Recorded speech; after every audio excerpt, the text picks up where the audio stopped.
right now, so we're good. I have to get the link. I see it. We're live, huh? We're streaming right now. See, there we go. We can hear it in the background. TJ, good job sharing it right there. He's quick. He's very quick, yeah. All right, let's see here. I got to get the link. And if anyone else is already on, please. I shared it to the Harbormaster page too there. So cool. There you go. All right, copy the link address. I'm going to put this on Good Morning Gloucester. Then I'll close all of the windows so it's all right here. Just make sure it's there.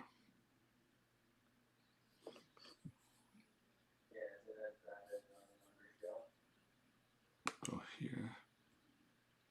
Go here.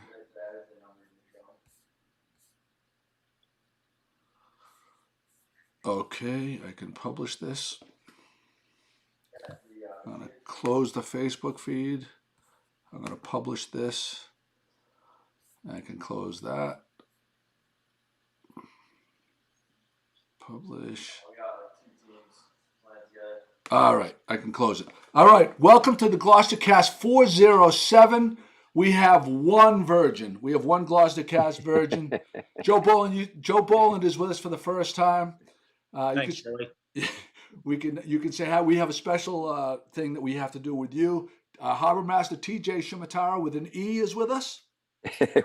Spelled correctly. Spelled correctly. Yeah, that's right. And Chris McCarthy is with us. Well, TJ, as an official, you're probably not drinking an adult beverage, but I'm here for official business today. All business. Business all the time. Joe Borland, what are you drinking? I've got some Tito's, ginger ale, and a little Gosling's. The dark and stormy. I don't know, whatever. Ginger beer. Ginger beer. Very nice. And in the tall pint glass. I like it. Is that double insulated? That's not going to need to be insulated. No. Good. Don't need insulation. Very nice. Chris McCarthy's with us. And what are you drinking, Chris? I don't have a beverage yet, but thanks for the reminder. I forgot it was Tuesday and it's time to drink. That's right. So I'll grab a cocktail. That's right. Okay, Joe. As a podcast virgin, we have two questions for you. You have to put your mindset. You're on death row. The warden comes in and he says, "What did I do?" Well, you're on death row, so it's got to be terrible, right? So he asked you this question for your last death row sub. You know what a sub is because you're from here. Where are you going to get the sub from, and what's the order?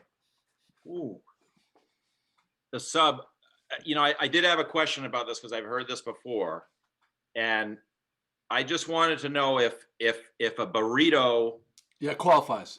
It does qualify? Qualifies, yeah. All right. That's the side note.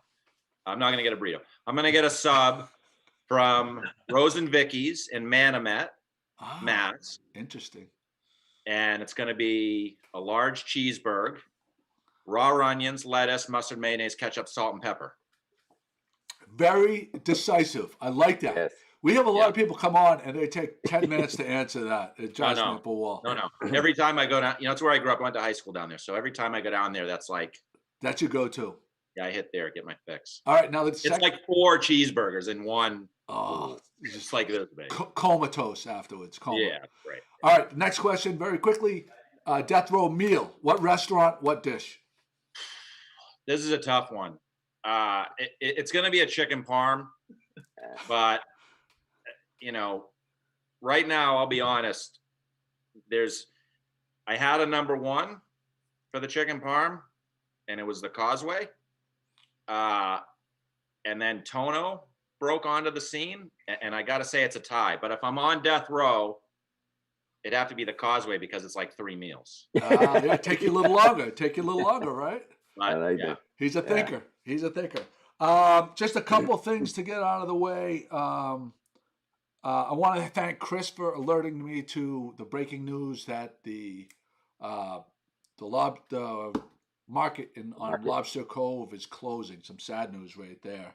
But we're going to follow that up with some good news from TJ about the reopening and the parameters for reopening of the public landings and public boat ramps, Yeah. which a lot of people were scared to, because this is what so many people were clinging on to, like all this, being The stopped.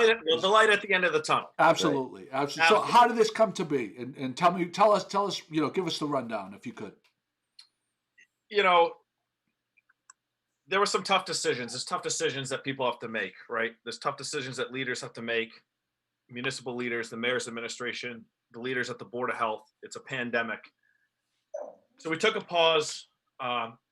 Everyone decided to take a pause on the recreational boating venue for, a very short amount of time, which it ended up being, to get some policy in place. This is not a Gloucester specific issue. This is a Commonwealth issue. This is a New England issue. It's that time of year where people are ready to boat, no matter, a pandemic or not. Now, in my opinion, with coronavirus and the pandemic and social distancing and quarantining, people are much more eager this year than I've ever seen to make that happen. So with that being said, we needed to come up with some policies and some guidelines behind this because as you guys are aware of today, the governor pushed out till May 18th as the stay-at-home advisory. The stay-at-home advisory is still in effect. We want people to stay at home if they can. In my opinion, and I haven't heard anything official, just TJ's opinion, I think that social distancing guidelines will go much farther than May 18th. Whether it's a stay-at-home advisory or not, I think we're going to see social distancing guidelines could be through the entire summer. Who knows? Right. But I have a feeling they're going to go a lot longer than a month. So we got together with the Waterways Board, with the Mayor's Administration, with the Board of Health. There was a temporary closure of these landings and boat ramps. We worked with the state. I want to give them our boat ramps that we have in Gloucester, specifically Dunfudgeon, is a partnership. A lot of people don't know that. It's a state boat ramp. We have a memorandum of understanding with Department of Marine Fisheries recreational boating access. Funding, we manage it. They help fund it. The money that we take in for people using it goes directly back into the facility. So we work with them for these guidelines. We came up with some, and we had a meeting with the Board of Health last night via Zoom. And we brought forth policies that everyone I have just mentioned, worked pretty hard on the last couple of weeks since the closure. And they're common sense practices. And we brought them, forward. We understand people are going to boat. People are going to recreational boat. Like you said, it's a light at the end of the tunnel. They're coming anyways. But we want people to be smart about it. We want people to be safe about it. And we want everyone to be able to get out on the water. I want you out there enjoying it when the time comes. Mm-hmm. So the Board of Health voted last night to reopen following, the guidelines that we had brought forth to them and the policies that we recommended.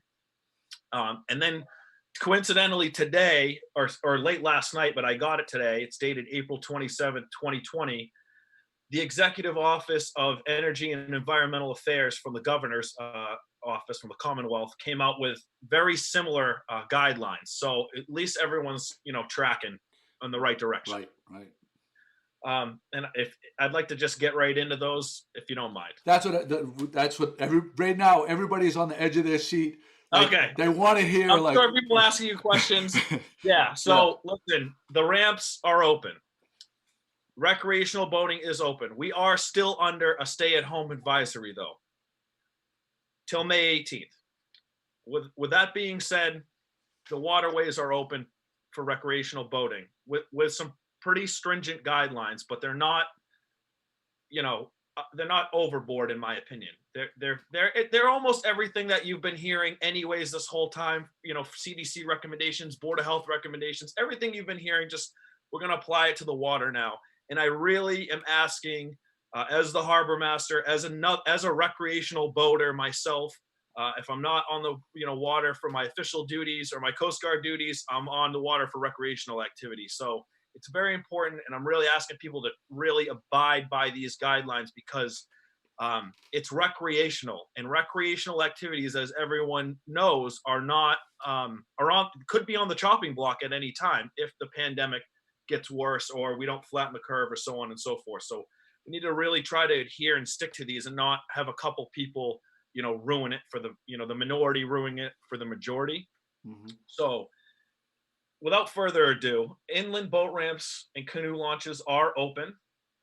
The user guidelines, this is straight from the governor's memorandum. It's been posted on the Harbormaster Facebook page and the mayor's page today. Ramps remain open, subject to parking availability. We're not going to overflow lots. We're not going to create additional parking. You've been down Dunfudgeon before, and on a Saturday, in July, and there's people parked up on the grass. That's not going to happen. It'll be first come, first serve. When the lot's full, the lot's full. That's per the governor's orders. Boat ramps and launches shall practice social distancing. Users should ensure they're ready. This is a big one. Things kind of get backed up at the ramp. People are getting out of their vehicle. Try to have everything on your boat when you get there. Yeah. Try not to dilly-dally around. There's going to be a lot of people that want to use it when the weather breaks. Be ready. That's another one. Stay in your vehicle until it's your turn to launch. And then the use of ramps for fishing tournaments or derbies or any type of other gathering are strictly prohibited. We don't really have that issue here, but the state has 290 other facilities.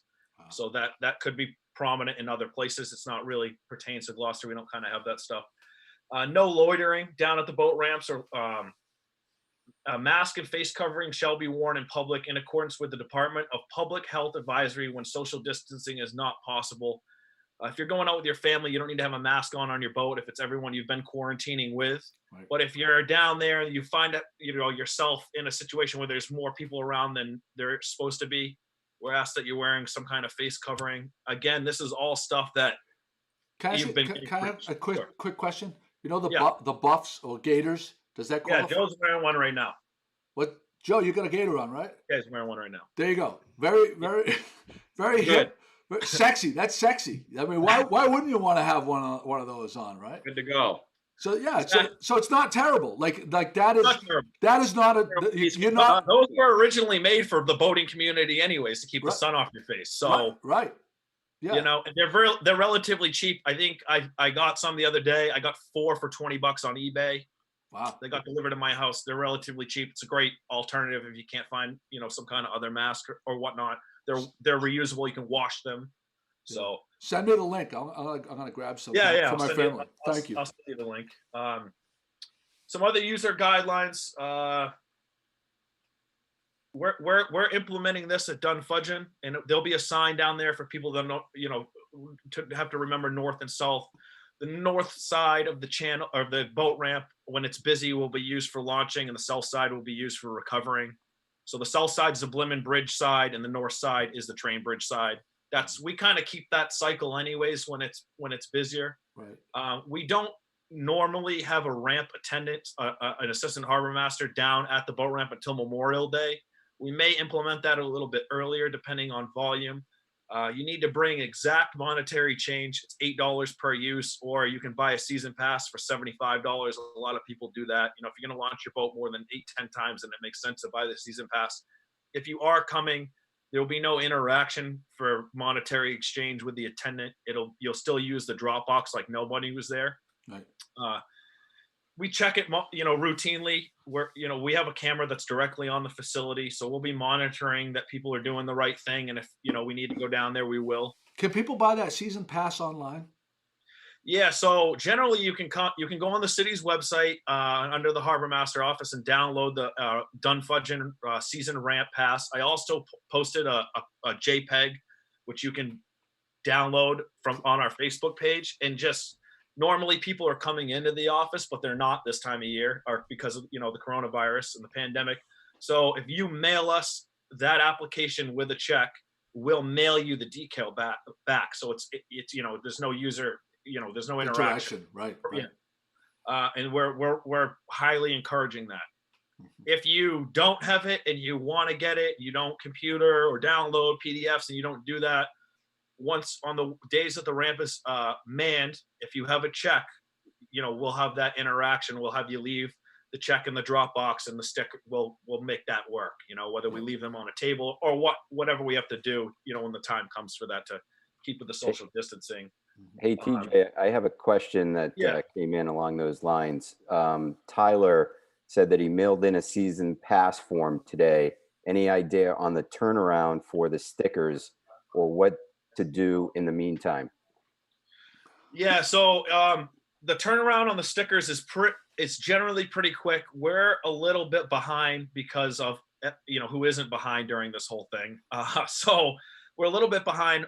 The season passes we try to get right out. So as soon as we get them, our mail is forwarded because I'm in a temporary office, which I'm sure we'll talk about later. But to 9 Dale Ave, to City Hall. We try to grab all the mail on Mondays and Wednesdays and process it. So the turnaround's pretty quick. If he wants to go down and use it, if somebody is in that scenario and they haven't got their sticker, just write your name and say, I've mailed in my application for a season pass. Leave it on your dash.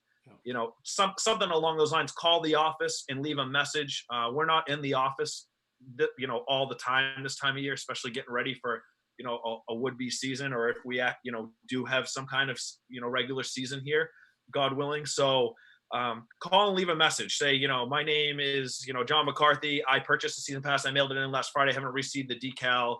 I drive a GMC white, and I have a 20-foot Carolina skiff, or something along those lines. Yep. And we'll make sure you're all set. So, but our turnaround, we try to get things turned around as quick as possible for people. I got a question. Was there and I don't know, you might be getting to it, but was there something about like mass residents only, or like yeah, like the ramp's open to anybody, but I know like a lot of guys come up tuna fishing from New York or Connecticut, and also people have boats that are registered in New Hampshire. Sure. So the boat ramp, great question. So the boat ramps are for mass residents only, per the governor's office. Anyone that comes to Massachusetts from another state is supposed to quarantine for 14 days. That's within the policy of Massachusetts. So you shouldn't be coming down here from the day anyways from New Hampshire or Connecticut, because you're supposed to be under a 14-day quarantine once you enter the state. So that shouldn't really be an issue if people are following other guidelines. It may happen. The ramps, for all intents and purposes, are for mass residents only right now. And there's 290 other access points in the state. So don't anticipating having tons of people even come from out of town to use this. We do have other users, but I would probably say 85% are within this, the Cape Ann region, if you will. So TJ, that's a good question. Thanks for bringing that up. TJ, Nicole has a question similar to that. Yeah. What if she's a Gloucester resident and her boat is registered in New Hampshire? I mean, that's fine. If you're a Gloucester resident and you're using your boat and you're with the people that you have been quarantining with, coming through here, with that's fine. That happens. People have lake houses in Winnipesaukee or whatever, and they share boats back and forth or whatnot. But we're asking. We'll get into the ramp. Is the social distancing guidelines all apply? I'm not going to beat that to death. While you're on a boat, there's still the governor's orders of gatherings of 10 people or more. We're asking that you do not raft up with other boats at all. Strictly boat with people that you've been quarantining with. All recreational boating, this is right per the governor, is subject to the discretion of local officials as harbormasters and other law enforcement. All local rules, regulations, and Coast Guard requirements still apply. The topic of Wingasheek Beach is going to come up. At this time, there's no tie-ups rafting at Wingasheek Beach, period. The 10-person rule is still in effect for the whole state. It has nothing to do with boating. It's just gatherings of more than 10 people. That's an order from the governor. That's going to be strictly enforced by pretty much any law enforcement agency that's out there for the time being.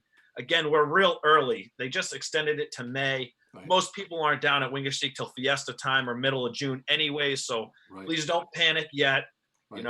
This is just stuff for the early season, and we'll see how this plays. Everyone knows that these, rules and regulations are, semper fluid. They're changing as we get more information. No one's done this before, so just bear with everybody. I'm just bear with officials everyone's trying to do their job. We're trying to stay safe, and regulating it. We're trying to keep people safe. So it's just important that people just do what they're supposed to do, and everyone will have a great time. Right. Still. Can I just interject for 1 second? Sure. Can we just, the misconception or whatever, like, you don't want to have to break anybody's balls. No. So just do the right Just do thing, the right thing. and everybody's gonna, we'll be all right. Like, no one needs to go up to the Harbormaster or an official with his chest puffed out, thinking that I have a right to do this, that, and the other. Just be nice. Just get through it. Let's get through it as a humanity, as a human beings, Kindness, and do what we need to do to put this whole thing in the rear view. And hopefully that's we're progressing to doing that. So that's pretty much the gist of the boat ramp type stuff. Exact monetary change. Stay in your vehicle if you're not launching. Don't dilly-dally down there. No social gatherings. If you're going to approach anybody from the city that's working down there, will be masked up, but please have some kind of facial covering on. This goes into another part, commercial boating, which is an important topic. And I don't think a lot of viewers have maybe heard this yet, because we didn't specifically address these two topics as a city, because it's a more of a state guidelines. I'm going to read it verbatim so I don't misrepresent anything. Maritime transportation workers, including dredgers, port workers, mariners, ship crew members, ship pilots, tugboat operators, equipment operators, to include maintenance and repair of maritime-specific equipment and medical providers, ship supply, and repair companies have all been deemed essential under the governor's order. Commercial fishing is an essential part of the food chain supply and will continue to be allowed and unaffected. Workers should follow public health guidelines to minimize interactions with each other and the public. Again, all local rules, regulations, and laws and Coast Guard carriage requirements still apply. The second part of this is boats for hire. Boats for hire. For hire boating will not be permitted while the governor's stay-at-home advisory and essential service order is in effect. This is something that hasn't been touched yet, but is now being touched now. And again, this is brand new information. I read this, 6 hours ago today. That's to include charter and head boat fishing, sailboat and other boat rentals and lessons, canoe, kayak, and stand-up paddleboard rentals, whitewater rafting and river tubing rentals. We don't have to worry about that in Gloucester. Whale watchers and other pleasure cruises, and then the catch-all, any other operational use of a vessel that is not registered to the passenger. Wow. So that's, for instance, that's gonna, if this stays in effect, the city of Gloucester runs the launch service. We have a launch, 26-foot Duffy, the Gloucesterman, great service, $150 for a season pass. We'll take you out to your mooring, from Black Bass at the Southeast Harbor, anywhere in the Inner Harbor. It doesn't touch the river or Freshwater Cove. That's not operational. Our launch is not going to be operational while this order stays in effect until the stay-at-home advisory is lifted from the governor's office. Wow. So as of right now, it ends the 18th before Memorial Day weekend, which is, I believe, that following weekend, right? Memorial Day is a little early this year. Mm-hmm. We are ready when these restrictions are lessened. I don't want to say lifted, because it's not just going to be a blanket lift, I don't think. Right. To continue social distancing using, like, the launch, for instance, one family or the family that's on it at a time, no mixed use. We'll sanitize after every, use, that kind of stuff. But it does affect launch boats right now. And it affects my department. It's going to affect, other people that are running launches. But who knows? Hopefully the curve's been flattened and, or is flattening. And by the time Memorial Day or early June kicks around with these services, like charters and that kind of stuff, we might have some more guidelines that they may be permitted with, a set of guidelines. My department, the Harbormaster of the city, the mayor's office, the Board of Health, they've all gotten and helped collaborate, work together with guidelines for and policies for when these types of restrictions are lessened or lifted. Wow. So Those. So TJ, just to clarify, if someone prior to the 18th wants Yeah. to go out on the boat, you're saying that they can't anchor at the backside of Winger Chic or backside of Cranes, No, or is you it just can. a tie-up? No, you can anchor. You got to maintain the social distancing. Don't. You can anchor your boat. The rules and regulations pertaining to boating are still as they always were. You can anchor wherever you want. We don't want to see 5 boats anchored next to each other backed into Wingashiek Beach like nothing's going on. We don't want to see 4 or 5 boats tied to a mooring in the Annisquam River, like nothing's going on either. I really want to stress this. People can anchor up, 10, 12 feet apart, 1 or 2 boats type of deal. Chris, you and your wife, and Joe, you and your wife out on your boat, maybe type of deal. But we don't want to see big raft ups of people, partying and that kind of stuff. This is delicate. This is a lot of work from Mass Marine Trades Association, Harbormasters, North Shore, South Shore, Cape and Islands, Bay State associations, environmental police. I mean, a lot of input has been put into this to make this happen for people. And if it gets abused, the powers that be just pull the plug. Might take it away or try to restrict it. And I don't want, I don't want to see that either. I don't want to have to do that. I'm a recreational boater myself. Right. Most people watching this probably have seen me on my own boat. I mean, I like to enjoy all those things just like the next guy. So please try to do the best you can at doing the right thing. And, if we all do the right thing, before you know it, we'll be back to some kind of normality. So Joe Higgins wants to know if he can put his kayak in the water and flounder fish. Absolutely. That's great. That's great stuff. We want to promote that kind of stuff. People have been, going out. The ocean is the greatest social distancer there is, in my opinion. It's vast. It's wide open. Yeah. You can go out with your family that you've been, cooped up with, and you can fish and hang out and, enjoy yourself and ease your mind, and the mental health aspect behind that and everything. Just want you to do it and follow the guidelines. That's it. We want you to go when the time comes, but we want you to do it the right way. Right. And someone's asking about Cripple Cove. Will that be allowed to be used? Yeah, the landings will be open. The dinghies that are permitted, that kind of stuff is open. Use social distancing guidelines. If you see a family waiting down there or loading their gear, just wait and don't bunch up with them on the dock. Just wait till they depart. And people need to be smart, move smartly, as they say in the military, move about smartly. Get your stuff, get to your boat, and get out of everyone's way, and keep the cycle going. Try not to jam things up. Things are going to be. I want to repeat what you said earlier for the because there's a lot of people coming on, and they haven't heard what you said in the beginning. If you're launching your boat, put the stuff on the boat before you launch it, so you don't have to go down, because you're only doing one at a time. So have your stuff on your boat, so you don't have to have the whole family going down on the float and loading the boat after you launch it. Yeah, just try to be as safe and efficient as possible.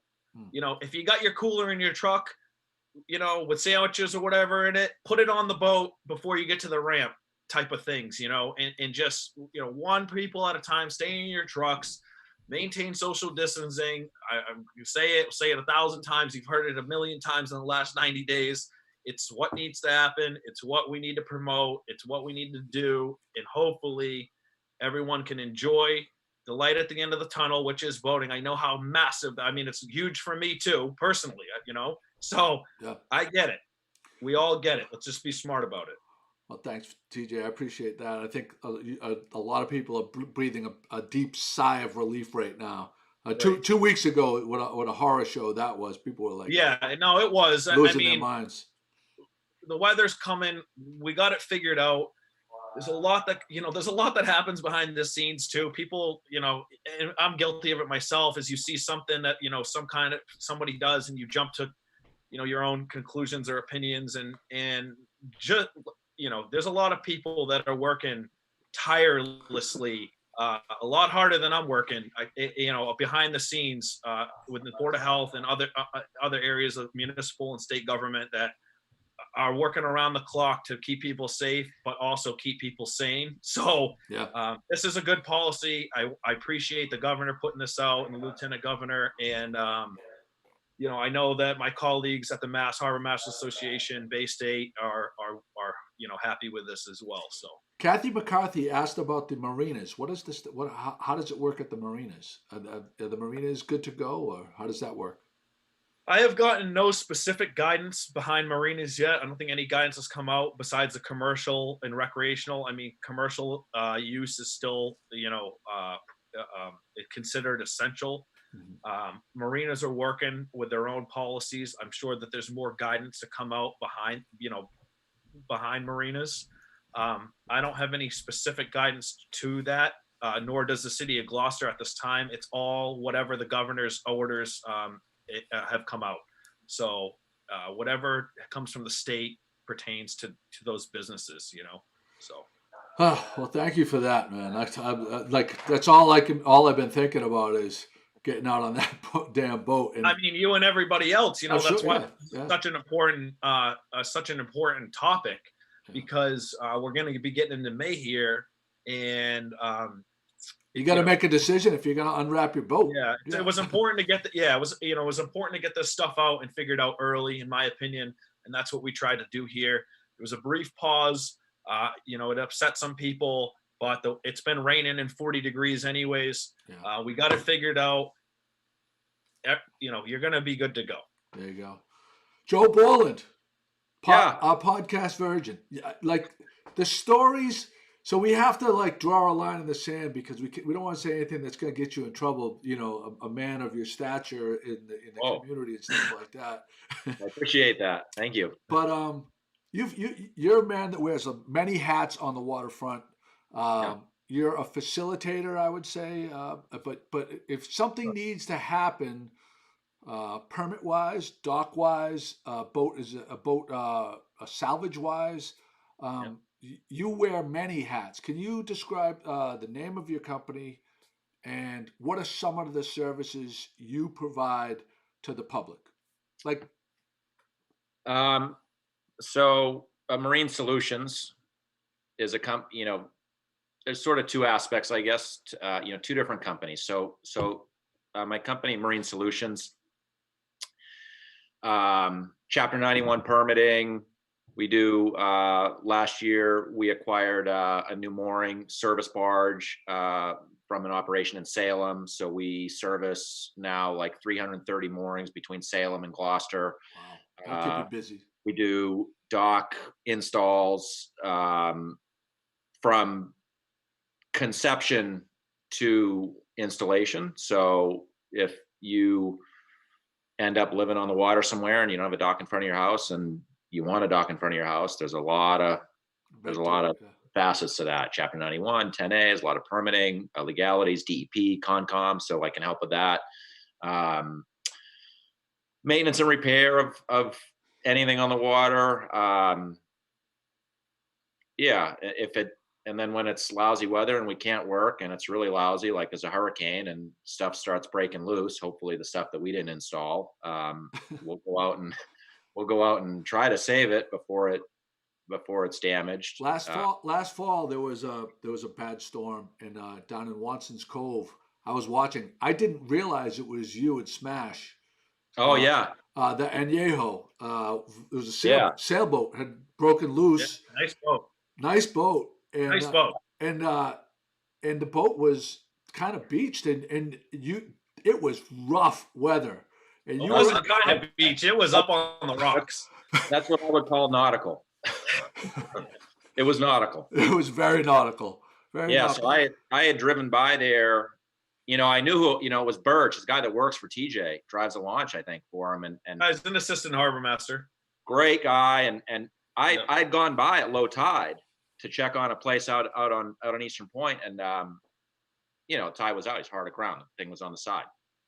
And I came back and the tide had come up and he's on the boat. He's got somebody else on the boat. They're like pulling the anchor. They're like all, and it's you know, it's a funny thing. I mean, I'm not in the position like TJ is, but being friends with TJ and understanding his role and the Coast Guard's role, right? And I've been on the water long enough. It's like the question really was, you know, and I called Smash Mark Carroll, Yeah. who like works. Who's always ready to go. Who's always ready to go. Always ready to go. Well, I mean, that guy's a mariner, right? He's a mariner. Yes, That yes. guy's a mariner. He is a mariner. Absolutely, yeah.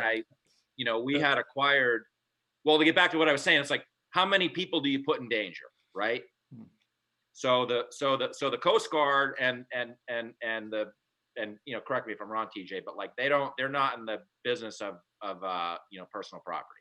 No salvage. They save lives. Commercial right? Salvage Act of I think Like, 82 prohibits that, but yeah, we're not in the business of salvage. You know, the question was like, you know, how, you know, can we do it or not? And luckily I had bought that ex Coast Guard safe boat, the 25-footer, and I was in the harbor with it. It was tied up in the harbor, and I called Smash and I went down to the boat to move it, and I turned on the radio and I started the boat up just to move it back to the marina, and I heard Birch calling the Coast Guard on 16, and I said, oh great, he's all set, you know.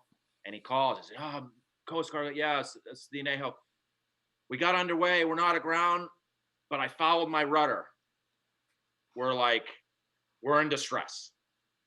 And I was right in the harbor, you know. I'm like, and I call Smash. I said, come down the boat. It's up to you. You know, you gotta. It's like we worked on the finest hours, which was that Chris Pine film. But it's like, I asked Smash. I mean, not to be dramatic, but I'm like, look, I'm not gonna go unless you want to go. You know, Put it on. Like, let's do it. You know. So we went out there. I mean, it was pretty. I mean, a lot of that's having a lot of trust in the equipment. I mean, when we were going in there, there's no camera, there's no video or photo that does a rough sea justice. But no, never. I mean, I posted it on the blog. I videotaped you the what you guys did. I mean, just in that, just when we were coming in, you know, and there's a moment at which we're okay, right? As soon as we throw that line and they tie that line to that other boat, now we got two boats tied together, and it's like, now shit can get real, right? And I was backing down, and Smash is on, you know, he's on the back, turn around, and we're taking waves right over the back of the boat, and the whole deck was awash. You know, he was up to his knees, he's soaking wet, he's turn around.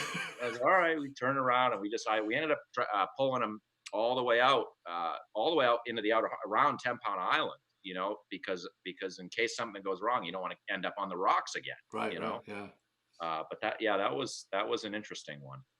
Yeah. So I mean, is that something that you normally do, or is that just because you were in the right place at the right time to help? No. I mean, we do salvage. We do commercial salvage. You know, there's a couple different types of salvage. It's like contracted salvage. Hey, my boat's aground. Can you go get it? And you agree on it. And then there's you know, pure salvage, where it's like you see a boat in distress and there's no one on it, or you see some sort of you know, asset that's adrift or sinking, and you just, you know, you weigh out your risk and the risk to your, I mean, not life, but, you know, injury and equipment to, you know, to the return. But it's I mean, these are laws that have, I mean, some of the oldest admiralty law in the books, and it's like, it's, you know, at the end of the day, it's good for the environment, it's good for the owner of the asset. I mean, it's good all around. I mean, so it's work when it's rough. Right. So you've worked on. So you also have another part of your business is working when movie companies come into town and they need boat services. Because a lot of these actors don't really know how to drive a boat, or they need scenes for boats. And can you talk about that a little bit? Yeah. So 2009, I got a phone call. I've been quoted as saying long story short, but I'll do my best to try to make it short. Right. It's all right. We got all night. That's all right. I'm not called Kate. I need another beer. Let's go. Yeah. You know, it's like I grew up on the water. I was on the water. I started buying these surplus boats just for fun. And So I had all this stuff kicking around, and this guy comes along. Hey, we're filming a movie. I was working out at Eastern Point Yacht Club at the time. I said, oh yeah, what do you? Oh, we're filming this movie, Sandra Bullock, blah blah. So it was the proposal, and I said, oh yeah. Oh, I need a boat too. I said, oh yeah, what kind of boat do you need? You probably. I said, no, what kind of boat do you need? Well, we need this like really classic down here. I said, yeah, I got 3 of them out front. When do you need it? I says, what? I said, yeah, no, I can make the call right now. The keys are in them, right? No problem. I says, okay. So this guy's now like the number 2 guy at like Warner Brothers or something in like Hollywood, and he was just a location scout. But this was like 11 years ago now, and says, oh yeah, no, we're gonna need that. So we're going on and on and on, and like the weeks kind of go on because these guys scout for these projects early, and he finally calls me. He says, well, listen, we don't, I'm really sorry. We can't. I said, don't be. I got a job. I don't. He says, well, we got to hire a Marine coordinator. I said, a what? This is a Marine coordinator. I said, okay, we'll give the guy my number. So they call this guy from Florida, Rico Browning. So Rico Browning grew up on the set of Flipper. Wow. His father co-wrote Flipper, right? Wow. These are like the first Marine coordinator. Someone's like, we want to, Flipper, right? Everyone's just like, we want to film this on the water. And these guys ran the boats and did all the filming and figured out all the rigs to do it. So here comes Rico up to Gloucester, and they give him my number, and he says, oh yeah, I need this, I need that, and I need a marina. And I called Drew over the marina, and and I need this fishing. I said, no problem, right? So like in a day, I'm just like, on a silver platter, and he's like, wow, this is great. You get it. I said, well, I've been in Gloucester a while, and I knew nothing about it. I never thought about, you watch a movie and you just watch the movie. If you've ever been on a movie set and you see what goes on behind that camera lens, it's exponential, right? Yeah. And so I said, oh, this is interesting, right? So then he ended up renting a couple boats from us, this and that. And he says, oh, I need some guys. So I call around, and I want to say Dusty worked on I don't know, a lot of guys. I called all these guys that were, I'm like, hey, you want to go work on this film set or whatever? Jewel, I don't know. maybe. Like, we rented them some boats. And they're like, yeah, what do I got to do? I'm like, I don't know. You just got to drive the boat. I don't know. And it was like the third or fourth day they were working. I think it was Dave Jewell called me, and he says, hey, you got to get over here. I said, what? He says, you got to get over to the set over here. I said, why? He says, just come. So I go over there, right?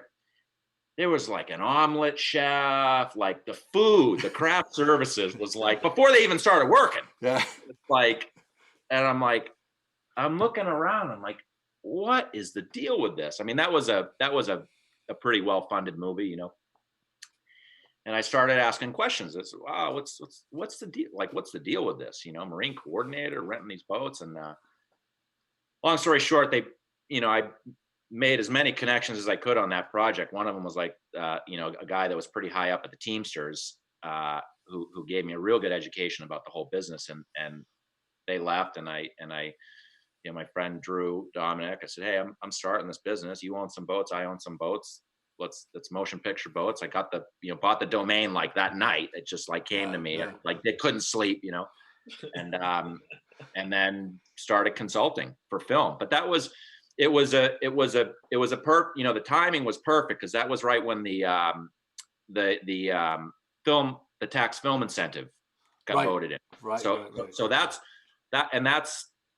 that's critical to this whole, to that part of my business. Was they started coming to film here because of that incentive. Right. And then as soon as they left, it was like the next one. And once I had joined the union, the Studio Mechanics Union, the local 481, and it was like, no, there's a guy in, because there wasn't a guy in New England. Oh, wow. That did boat work. So, and not that I was like, look, I don't need to be the guy, but I have this equipment, I have the connection. So I'm like, you can hire the captain, and he can have the ultimate responsibility. I'll be the mate. And so it just kind of worked out, and it's a good business. It's fickle. It comes and goes, and there's a lot of stuff that needs to come into alignment for those jobs, but it's a really good business. It's good for the community. When those movies come, the money that they drop in these communities is ungodly. Yeah, I mean, it really is, and it's hard to. We've struggled, when I say we, I mean like my union, brothers and sisters, but like the union and like the industry en masse has struggled to try to keep that incentive in place, because it's so hard to quantify the number. Right. It's like, and I can just talk to I'm like the littlest niche.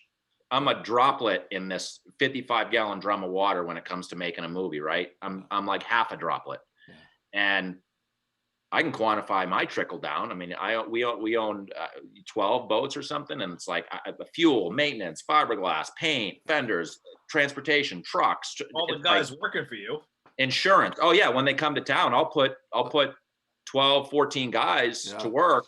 And a lot of them are fishermen that and a lot of it was in the past like 10 years or so when fishing was really in a downturn.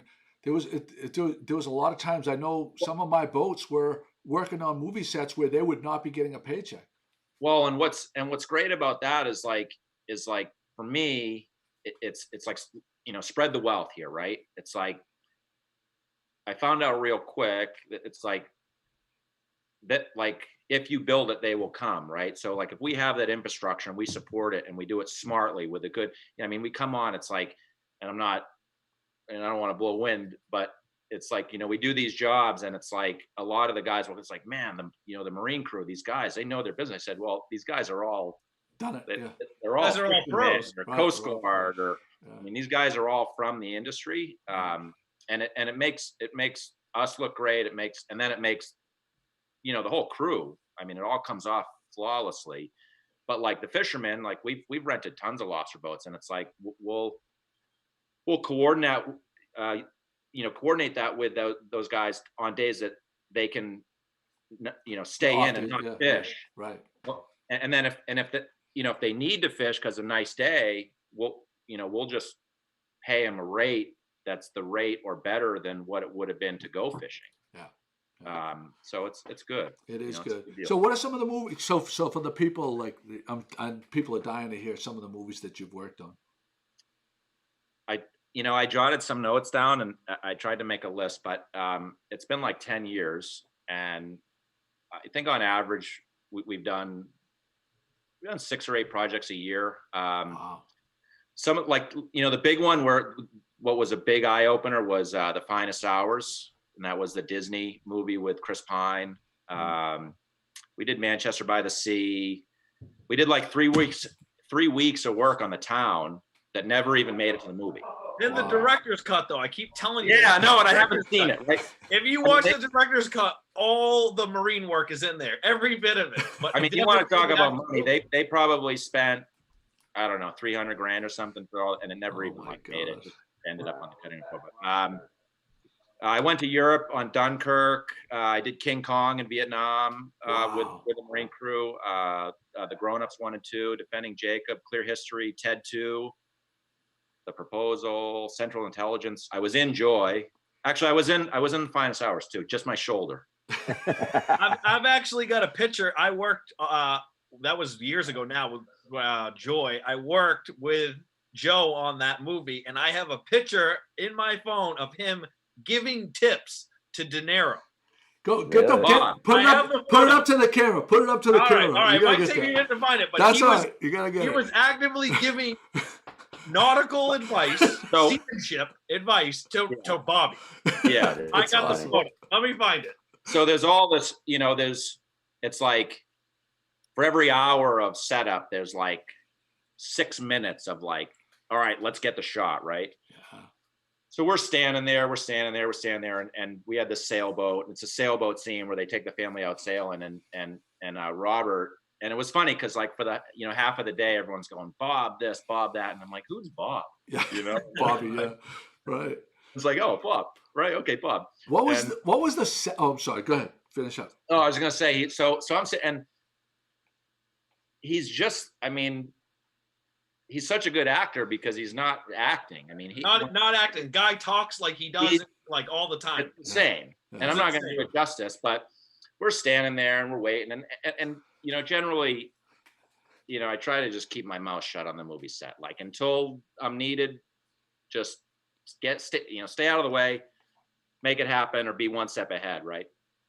And I'm standing there, and he's standing there, and he looks over and says, "So Joe," I said, "Yeah," he says, "How you feeling about your lines?"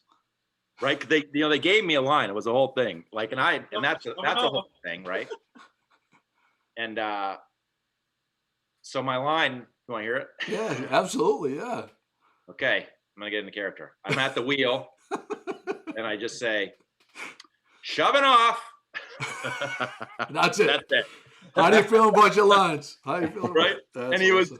was, after the fact, I realized he's just giving me a hard time. He's like, "How you feeling about your line?" My 2 words, right? Yeah.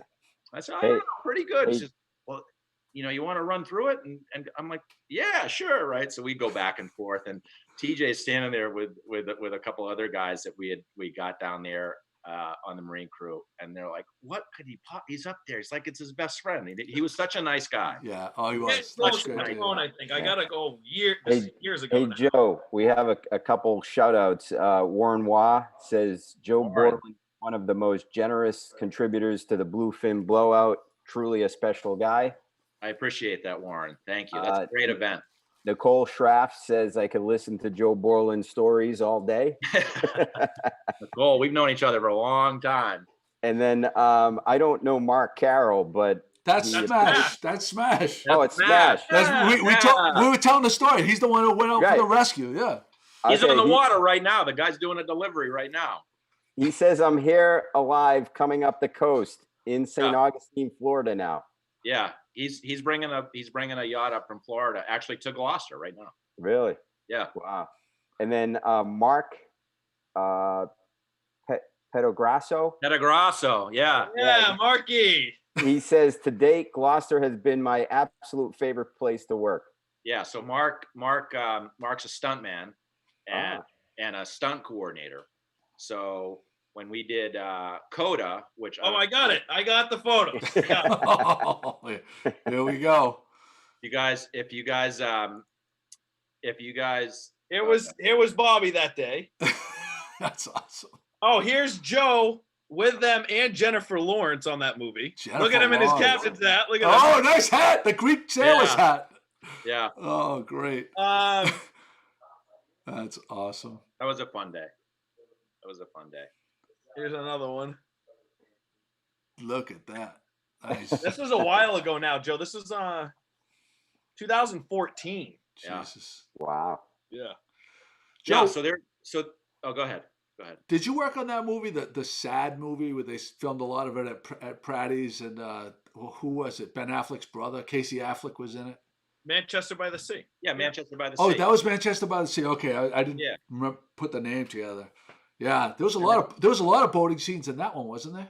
Yeah, we had a fleet of boats for that. Yeah, it was awesome. Yeah, Casey Affleck. He was awesome to work with. Such a nice guy. Just like, regular there guy. for work. No, that was like I was really surprised by Dwayne Johnson, The Rock, who's the highest paid actor of all time now. And you got to understand, like, in some of those situations, they can get whatever they want on set. Like, they can be very distant from crews, certain actors. The Rock is the man. He would come on the set in the morning. We'd be there early. The Marine crew is like, we're there an hour before everyone, whether we have to or not, getting the boats ready so we know we're on point for the day. And he would show up and he would walk from a 200-yard walk from like where he drove himself, right? Which he doesn't have to do that. Drive himself there. Come on. Hey, how's it? Hey, we haven't met. What's your name? Oh, you're here for today? Awesome. Let's make a day of it. Wow. He was. The guy's an absolute monster to be next to. Yeah, I'm sure. He's Hey, like Joe. the best. I mean, he's really one of the best guys. Don't lie. You showed up an hour early so that you could get the omelets. Oh yeah. Oh yeah. You got to get your order in early. Oh yeah. They have a canteen truck. You can order anything you want. It's like it's crazy. They said that Oh, they said that George Clooney was man of the people too when he was here for the Perfect Storm. Yeah, so that was before my time, but I was working at the Whale Watch, and they rented some of the boats, so we were out there for that. Yeah, yeah. Chris, you had something to say? Hey, Joe, be careful. Yeah, Nicole Schraff says I could tell a few stories about Joe too. Oh boy. Oh yeah. We already established that we were not going to get Joe in trouble here. Oprah. Oprah is the key word right here. Oprah is the key word. Yeah. No, it's so it's really great though. Like I think like for the average person trying to get a permit to put a float in or something like that, this is what I always tell people. You're way better off hiring someone that knows the ropes than trying to go it on your own. You're gonna probably spend 3 times much more, and it's gonna take you 3 times longer to try to go it on your own than hiring a person that knows what you're supposed to do. You can usually take a look pretty quick at a piece of property. I know like we looked at Chris's place, his last place, and there's so much to it. I mean, you can get so bogged down in all of it, and just knowing what the steps are right out of the gate, like, hey, look, it's a go, no go before you start dropping to it, because it's expensive too. It's like, never mind the permit processing and the timeline, but then it's like having the right idea and asking for the right thing that then you have to implement it. Then you got to build it. So it's like, you might think you want a dock in front of your place, but you got to get it 600 feet away. It's going to cost you $100,000, but $200,000 to get there. It's like, there's a lot of. And Joe came to my rescue when I tried to set my own mooring and wasn't all that successful. So I called Joe Ciarametaro and say, Joe, who do you know that can help me reset my mooring? He goes, call Joe Borland. He's the guy. He's the guy. I put a 2 link. weeks later, he was resetting. Yeah, there you go. I put a link in the show notes to the website, which has Joe's contact information. Oh yeah, it's marinesolutions.boston.com. Thank you. So yeah, so you can get a hold of him fairly easily right there. Hey Joe, there's a couple of people that joined late that wanted TJ to just quickly recap the whole beaching the boat on Winger Chic. So TJ, if you could just give those that are still listening a quick recap on the do's and don'ts of bringing the boat out to Winger Chic. Yeah. So let me just bring this back up here again. And Joe, I don't know if you can comment on this as TJ's pulling this up, but any comments on the status of the dredging? Have you been involved in that project? So I wasn't involved in that. It's a lot of big. That's sort of like a different animal. That's a lot of real big, expensive equipment companies that specialize in it. I mean, TJ can talk to that, but it's been completed. As I understand, it's been completed, except for the mouth of the Annisquam up by Annisquam Light and the Blimmen Canal. Is that right? Yeah. So the Annisquam River has been dredged. It's about 95% complete. They're going to have to come back next year and do some spot maintenance, dredging. They ran out of their environmental window, which was the February 15th. And I think they got an extension to like the 28th of February. Everything's been surveyed. They got to come back and do a little work in the Blimmen Canal, specifically between the Blimmen and the the Cape Ann Marina. And they got to do a little bit of touch-up work at the mouth by the Annisquam Light, and then a few scoops here or there. But the navigational draft has been restored to the pretty much the entire Annisquam River to the authorized depth of 8 feet. And some, by Wolf Hill, everyone knows the Wolf Hill was like 2 feet deep at low tide, and 1 million people ran aground there. The navigational draft has been set back almost to 11 feet right now. They over dredge a little bit because it fills in. And then the lateral limits, the width of the channel has been restored. So if you've been downriver yet, or you're anticipating heading up or down, upriver, you'll see the buoys are not in the locations they were before, most of them. Coast Guard, fun fact, Coast Guard will move buoys, doesn't matter what the paper chart says or what your electronic chart say. they mark safe water, the safest water. Ah. So over the years, navigation has been restricted, and they've brought the buoys in to meet that. Well, now they've been put back out to their lateral limit. So you should see that there's a little bit more room in some of these areas. Oh, so some of those places where you're really kind of coming close to people passing. Some of them, I mean, it's still the authorized width. It's a federal channel. The authorized width in some places is 100 feet. Some places it's 200 feet. So, I mean, it's a good amount of room for wreck boats to pass. But yes, areas like Thurston Point, by like Corliss Ave, Apple Street area, that Thurston Point area, those buoys have been widened out. You should see a significant amount more room there, and other places in the river. And like I said, the worst places in the river are totally deep now. You should not run aground if your boat drafts less than 8 feet, pretty much anywhere in the river. That's huge for the lobster boats and the tuna boats. Huge for the fishermen, huge for the scallop guys. Huge. All those guys now that, some of those boats draft 6'6", like Drew's boat, the Tiat, that thing drafts like 6.5 feet. He can even go through at low tide now. The Holy Mackerel, the Lori B, all those like the big Novi boats. Yeah. I would expect to maybe see some other boats that, like Mike Mann's boat, the Lady Sea, and those kind of boats. There used to be some party boats back in the day that used to use the river. Maybe they'll start using it again too when that time comes, after this pandemic is over with. But to reach the touch, what's that? We used to run the party. I mean, when I was working for Cape Ann Whale Watch, we used to take them down every Friday and Saturday night down the river. Yeah. It was great, and you couldn't do that anymore. But now, hopefully. Yeah, people will see a big difference, and that helps out, commercial guys, helps out first responders. People running aground, people getting in accidents there. It's the whole. Last year, I had probably 6 or 7 boats that ran aground and had to wait for the tide. Sure, and people come from all over to cut through there. Saves you a big trip around Cape Ann, especially when the weather is not good, and people come through the Annisquam from the north to seek safe harbor, maybe for the night in the inner harbor, Anchorage, or on a city mooring, or whatever the case may be. So it saves you a lot of time, and people can traverse that now. Not everybody is up to the local notice to mariners. Like if you had looked, if you look at a chart, it's going to say authorized depth, your electronic chart. Those aren't updating, every time the river's surveyed. Your chart's not updating. Now there are updates, and people can buy new chart cards periodically, but if you're not looking at local notice to mariners every step of the way, you wouldn't know that, the draft had been restricted in the Annisquam River. So if you're on a boat like the Inyejo that drafts 6 feet, and you look at your chart and you're like, wow, there's 8 feet there and it's mid tide, but really there's only 3. You had a problem, that you didn't know. Right. Not that you really did anything wrong, or you didn't, operate your boat. You operated your boat outside the navigational aids. You could have been center channel at Wolf Hill and ran aground at low tide. So those problems are over with for now.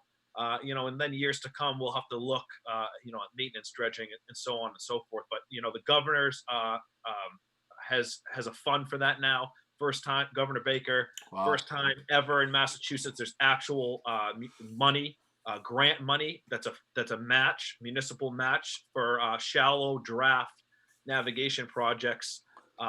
So there, things are happening. The water is valuable. Boating, commercial or recreational, is an asset to the Commonwealth. So people are recognizing that now more than ever, which is great. So we had a big partnership, conglomerate effort from too many people to list that made that project happen, but it happened. Hadn't been fully dredged since '64. It was a huge feat. We're pumped that it's done, and people are going to be able to enjoy it now, commercially or recreationally. So, what's the latest on the office? Are they working on it right now on the Harbormaster's office? So that's another grant opportunity that was seeked out for community boating, or a Harbormaster complex and visiting boating center. We have we're probably like 75% of the way through. Of course, there's been some delays. The guys that were awarded the contract have been excellent, and all the subs. People were working through construction projects are deemed essential. So they've been working the supply chain is what what slows people down, not the actual workers and stuff. It's the supply chain of getting things shipped to you. I mean, even if you have Amazon Prime, it's not 2 days right now. Right. So that times that by, everything else in the world, it's, supply chain's been shorted a little bit, but we're delayed, but not bad considering. I anticipate moving the Harbormaster base operations up on the second floor, my office, the deputies, the assistants, the control room, the watch room, all that kind of stuff. We're trying to get back in there third week of May. And then the rest of the complex, will be completed sometime in June or July. That'll be open to the public again when the time comes. Right. The pandemic's over. So, we're not going to open it up in the midst of all this, but yeah. So things are happening, huge advancements in the waterfront for Gloucester, dredging, recreational boating. With the help of Marine Solutions, we actually hired them to regrid our mooring field for transient boaters. We have 3 rows of 15 moorings in nice even rows, all service, top of the line gear out there for recreational boats and transient mariners, commercial mariners that are transiting, when the time comes that stuff's all permitted again. So we're in good shape. The waterfront is in good shape. We got the docks that we talked about last time you were here, transient tie up. So when the time comes and we can get this behind us, we're looking pretty good. And we're not going to stop. I know the mayor's administration isn't going to stop with this stuff, and the Harbormaster's office, community development. No, we're not stopping. So things are happening, and we're TJ, those moorings that you were referencing, can people access those through DACWA, or do they go directly? All our stuff's still through DACWA. If the launch service is included in that reservation's not running right now, but we're not to Memorial Day, maybe after some regulations are lifted, or not maybe less stringent, I can come back on. We can touch on that kind of stuff if you want, at a later date. But as of right now, all our reservations and all that kind of stuff are still through DACWA.com. Been a huge asset to us. So. And there's a question here about when they're going to restart work on Magnolia Pier. Any comments on that? Mike Hale, DPW director, has headed that project. I'm not 100% sure. They're pretty close to completion. There's was some changes at the end of it where we're going to install some ladders back on the pier and some other stuff like that. I don't know the exact timeline of that. I'm actually not in charge of that project specifically, but the DPW took that one on. I'm not sure. I would anticipate it somewhat soon. I don't know if they had to get a barge back in there or not, and the weather's been bad. It's been pretty so lousy. Moving a barge down there in the sweat. That's a really tough spot, and that's what the delays were anyways with that project. Terrible spring. So that cove is brutal. Can't even work in Salem Harbor right now. It's been too rough. It's brutal. I mean, that's a brutal spot. So if you're working off of a barge, you got to pick your days. And mobilization and demobilization of barges is time consuming and very expensive. So when those guys come in, they got to pick a window, because you can't just move that thing back and forth willy-nilly. It's not that easy. There hasn't been like a window. There hasn't been one. There hasn't been a window. Yeah. And that's, this is a total assumption from me to whoever asked that question, but I would assume they just haven't had the weather to finish this thing up. So, yeah, no, I agree. So TJ, again, people are dying to get a recap on the. Yeah, I'll give a quick recap. And I also want to point out, if people are asking these questions on Facebook, the policies are posted on the Gloucester Harbormaster Facebook page. Like that page. I try to keep up with that. There's a couple other people in my office that have access to that. We put out information that we think is valuable to you on there as much as possible. This order is posted on there. You can read it. It's I think it's posted, or it will be posted on the Harbormaster website through the City of Gloucester's website. So the information is out there. You can read it after this. People view it later. So I should mention also, in the show notes on goodmorninggloucester.com, there's a link to the press release from the city. Yeah, great. So that's all the information. I'll give it a quick recap. And also, this video doesn't go away. Like, you can and people that are watching right now, if you could do us a favor, it's not hard to hit the share button so you could share this great information with other people too. So when the video is all over, it is going to be at the top of Good Morning Gloucester. It'll be on Facebook. It's not going anywhere. So just so people know. So quick recap. The time being, like the Wingashiek Beach issue or boats rafting up, it's just not permitted. The governor's got guidelines of 10 and more people is prohibited. We're strongly asking that people do not raft up boats in the traditional Wingashiek Beach fashion. For now, the governor's stay-at-home order is still in effect till May 18th. So all of these policies that are going to be listed that you can go back and read are in effect until the stay-at-home advisory is lifted. I don't know when that'll be. It got extended today till May 18th. We're here to promote those policies and keep everyone safe. You're allowed to anchor your boat, no tie-ups, policies of boating with only people in your immediate family, or you've been in your quarantine group, if you will.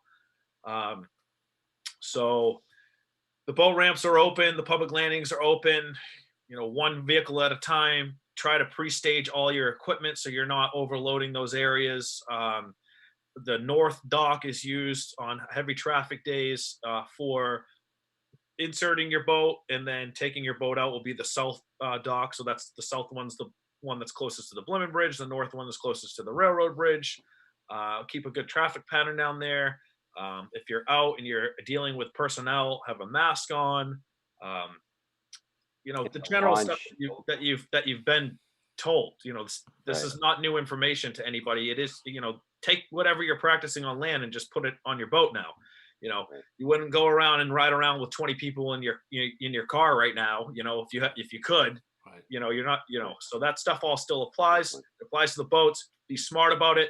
Don't ruin it for everybody else. Please don't have my personnel, the Coast Guard, environmental police, or any other law enforcement agency out there, Gloucester PD, have to come to you and tell you to not raft up, to break up the party, and all that kind of stuff, because all eyes are on this. Tons of work and tons of people and tons of man hours have gone into making sure that there is a recreational boating season as of right now. We've convinced people that everyone's going to do the right thing and that we're going to be able to ensure that happens. So read it, share the information, hit the share button on the Harbormaster Facebook page. All these policies, like Joey just pointed out, are on there. He's putting a link to them. Disseminate the information.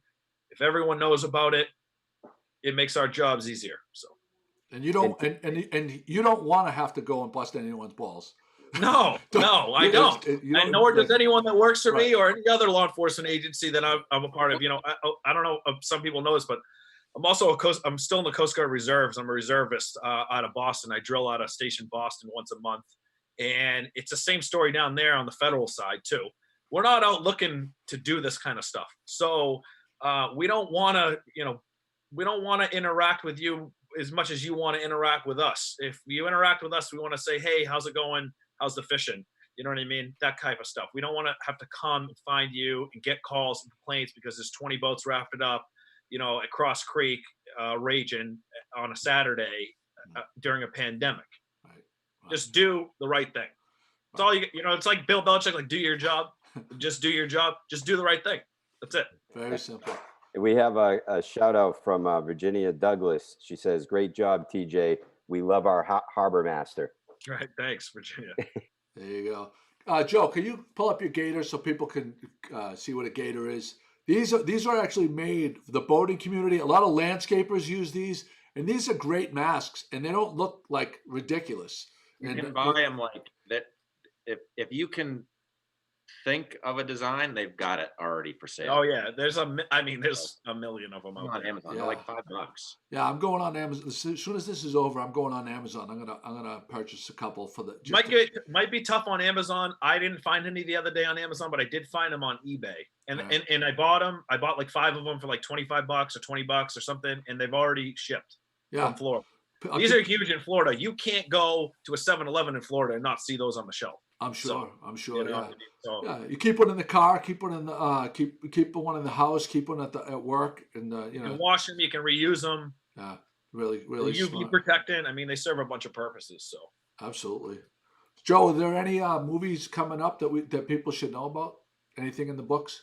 Um, a lot of the releases have been pushed because of this. So like, a lot of the projects we worked on, they're pushing the release dates. It's going to be interesting. Like Coda, there's a bunch of guys. I think Elena was on here and Mark. So how's it going? But I'm not sure what's going to happen for like all the release dates. And as far as like new work coming up, I mean, that is an issue. I mean, for me, I've like diversified into a bunch of different things, but man, if I was just working in film, I'd be sweating it a little bit because they've shut down. I think the writers are still writing and stuff's going, but like, the practicality of it is like any project we've ever been on, at some point you got to get in a van with 15 people and get from one point A to point B, and it's just that alone. Never mind all the other logistics. Like it can't happen. So, right. I mean, I heard they started filming Pandemic 2 already. Yeah, they just skipped Pandemic 1 and went right I'm streaming it. Netflix. Yeah. So, but I mean, it's a strong industry that there's a strong workforce in New England and I mean in the U.S. I mean, a lot of people want to get back to work. I mean, it's like, oh, go ahead. Can you tell me, like in the beginning, what were some of the things like the elder union guy told you? Like, if you want to stick around in this business, this is what you need to do, and this is what you need to definitely not do. Like, do they tell you? Because you hear about some stars, like they say, don't look them in the eyes. They'll flip out if you're not supposed to look at Ellen DeGeneres in the eyes. She'll lose her mind or something like that. So I mean, there's a lot of that. I mean, there's like I think 11 years, it was funny. I just looked because you're like, hey, we're going to talk about this. So 11 years now, half a dozen more projects a year. And I still say to this day, like every project that I've worked on, I'll learn something new. Mm-hmm. And, one of them, is kind of funny. It's like, I'll get the guys, we'll have like a crew meeting, just a Marine crew, like in the morning, meet up. Cause it's not full-time work. So I grab guys when I can. I mean, someday I'll be calling you, hey, you want to come work tomorrow? Like, I just need you to be on the spot. And it's like, look, there's going to be an opportunity at some point during the day. You'll be standing there and there'll be the director or the DP or they'll all be trying to figure out how to get this shot and how to tie this line and make it look right. And you're going to want to go in like, you know what they want to do and you know how to make it look authentic and right. And this is what I want you to do. One of two things. One, I want you to write your idea on a Post-it note and I want you to give it to me. and I'll consider taking that idea forward. Or I want you to take that Post-it note and throw it in the trash. Because usually what happens is when it's like, and I've done it, I've finally been like, all right, like, and I'm there to consult for this, but like, you go in and it's like, it's a standard thing. It's like, hey, listen, this is what I think we should do. I think we should take the line and throw it. And 9 times out of 10, it's like, thank you for that. And that's a great idea, Joe. We're not going to do that, but thanks for bringing that forward. So that was one of the rules. That was one of the things that like my friend Bobby Carnes, who was in the Teamsters, was just like, look, just keep your mouth shut. Yeah. Just like until it's until something's happening that is your responsibility. Or you're giving De Niro tips, one or the other. Because every De Niro tips. Yeah. I mean, on a movie set, it's compartmentalized. So there's a union job for everything. I mean, we can't touch an electrical cord. Like even the camera equipment, and that's another, like all the guys that, look, who I'm friends with, whatever, we're generous, good-hearted people, right? We always want to help. I mean, that's what, any prudent mariner, anyone who's on the water knows, like you always give a helping hand to like, you can't not. It's like you want to help, right? Right. And on a movie set, it's like I got all these guys that are like, oh well, and I'm like, no, you can't. Like a lot of that stuff, you're like, you can't. You're like crossing a union line. It's like, look, like it's like everyone's got their job. Let's do our job the best we can do it, right? Right. But I could see, like, taking it a step further, like nothing good can come from it, because if something fucks up, they're gonna like hold it against you for the rest of your life or something like that. You were the guy that messed up the scene and cost a oh yeah. right. So on I don't know how much time we have, but on Joy, Long story short, go ahead, Joe. long story short, everyone said I must have had half a dozen people on the day we shot. There's all this prep work to get this day. We have this big sailboat, the whole thing. Oh, David O. Russell, he's a handful. David O. Russell, this and that. Hey, listen, don't take it personally. This, that, the other thing. He just, he's passionate. He's passionate. I heard all these explanations on how passionate this guy was about how he's yelling and screaming at everyone, right? So I get down there and I'm standing there and I'm just, keeping my mouth shut, right? And it's all about the light. That's why these guys start at 4:00 in the morning, right, because they're cheating sunrise for sunset. They're cheating sunset for sunrise, and it's all about the light, right? Yeah, the golden hour. Yeah. And it's all about the golden hour. So we get there and we're like 15 minutes to the most perfect sunset over Boston. And David, and we had some exchanges that I'll save for another time, pretty entertaining, and he says, all right, we got time for one more scene. And we either move the boat, and we had to move the sailboat, and we had to cheat it because we couldn't go to sea. So we had to put the sail on it too. Oh yeah, everywhere on that thing. So we had to put the sail up on the 60-foot sailboat and make it look like we were sailing.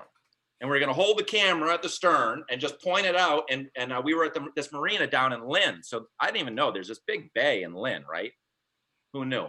And so I'm like, okay. And he says, listen, it's like, I don't know what movie it was from, but it's like, we need a real-time, no bullshit assessment. Like, can you get this boat turned and the sails up and make it look like we're sailing in less than 15 minutes?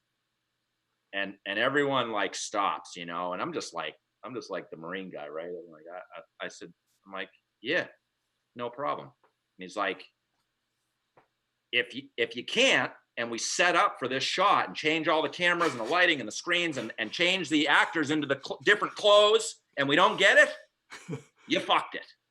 And you probably fucked the movie, because I need one of these shots to happen, and I gotta get one. And I'm like, and meanwhile, we're all mic'd up. We're on, and I got the whole Marine crew on, and meanwhile, I'm like, I remember specifically Dusty was there. He's driving my Black Whale, and I'm like, Dusty, go set the anchor. Like I had already started mobilizing people. I'm like, get underway, get going. And he's like, yeah. And I said, look, I'll tell you what. If I can't, 15 minutes, no problem. And if I can't do it, you can fire me. Wow. And all these people on this, it was like, huh? Now, we were only there for the day anyway, so it didn't really matter. But I'm like, you can fire me. He says, okay, great. 15 minutes it is. And he reaches into his pocket and he pulls out this sterling silver, platinum polished lap clock on a chain that was like into it. So he must have pulled this gig a bunch on the set. Like, how long is it going to take? I'll time you. And he goes, and he pulls it out and looks at me. He goes, okay, we'll see about that. You're on the clock. Wow. And I'm like, get the boat, get the anchor, get everyone, get out of the way, right? And we like pull the thing over. We go crank the sail up, and Bob De Niro is standing next to me. He loves it. He's like, how are you gonna make it look like we're sailing? And I'm like, Bob, step back, right? So we're like, Bobby, come on, give me some space. Yeah. So he's like, so we spin the boat around. We get the anchors right, and so how are you gonna make it look like it's sailing, right? And swear to God, like that. Someone was looking down. My grandfather, someone was like, I'm going to help you out, Joe. A little puff of wind comes, right, just in the right direction. And I take one of the halyards and I throw it to Dusty on the whaler, and he ties it to the tow post with a 100-foot line, and he goes way off out of the camera. I said, all right, start yarning on that thing and heel the boat over, right? And everyone's on the boat, like, just grabbing on. And Dusty, he's like, guy's heavy on the throttles, right? He starts, I'm like, no, easy. The whole boat over, right? And I go, I yell down. So now, David O. Russell and Jennifer Lawrence are all down below, running through their lines. So I look at my watch and I'm like, 6 minutes, right? I'm like, huh. So I'm like, hey, David. Now, meanwhile, he had been giving everyone shit all day, right? Screaming at people. Oh, just screaming at people. Totally belittling people. Yeah. Oh yeah. Merciless. Not the Marine crew though. And I'm like, hey, David. And Brian's like, yeah. I'm like, we're ready for you. And it's like, we're early too. We got like 9 minutes left. Should we go get a drink, or are you gonna come up and do some work? Wow. And he was like, yeah, all right. And you got it. But that was like a make or break. That was like, wow. If I had busted it and we didn't produce, but I've always said it's like, you hire these guys, right? So I put on, I don't know, we had 10 or 12 guys on that day. It like in my mind, I'm only as good as my most inexperienced crew member. Yeah. So whoever's on the crew with the least experience, it's like, you got to know that guy's not going to screw up, because if he screws up, we all screw up. Right. Right. It was fun. Wow. That's an awesome story. Thank you so much for coming on, guys. Yeah, I got a couple other things, but I think I'll save it for the next time. This is a full thing. Anything else after this is just gonna be a letdown. So, I really appreciate TJ. I appreciate you coming on. I know these are stressful times, and people really appreciate when you. Happy to come on and disseminate the information. I always like good sea stories, so yeah. this is a good one. To be continued. Yeah, to be continued. Yeah. Part 2. Since the movie kicked. All right. For Joey Ciarametaro, Chris McCarthy, Harbormaster TJ, and Joe Borland, this is Gloucester Cast 407, and it's in the books. Everybody have a great night. We'll see you, everybody. Yeah. Thanks, TJ.